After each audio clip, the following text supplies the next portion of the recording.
Bakit? Bakit ako pa ang nakakaranas nito? Being a victim of cyberbullying is hard and depressing. People create a new version of you within them, kahit hindi naman totoo. Sa bawat hakbang, ramdam ang mabibigat na tingin. Mga tinging puno ng panghuhusga at di magagandang saloobin.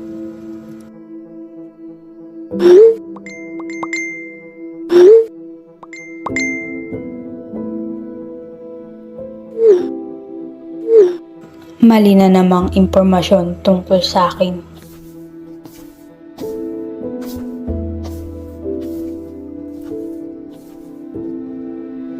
Sa pagpasok ko, tila lahat ng paningin sa akin dumapo.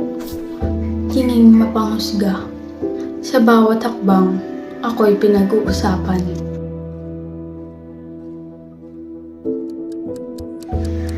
Nang dahil sa maling impormasyon, buhay ko'y ang hirap ilaban.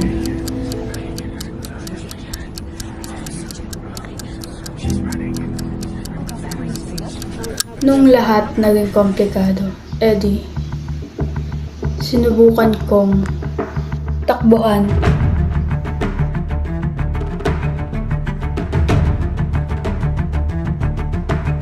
Takasan.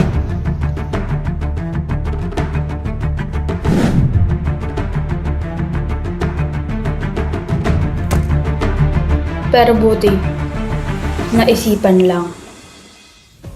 By advocating for policy changes, improved support system, and educational resources, we can help to shape a future where cyberbullying is not tolerated and everyone can thrive online. We, as a youth, students, and teenagers, can use our voice in raising awareness about cyberbullying and promoting safer online environment for all. Together, let us raise our voice and be the carrier of change.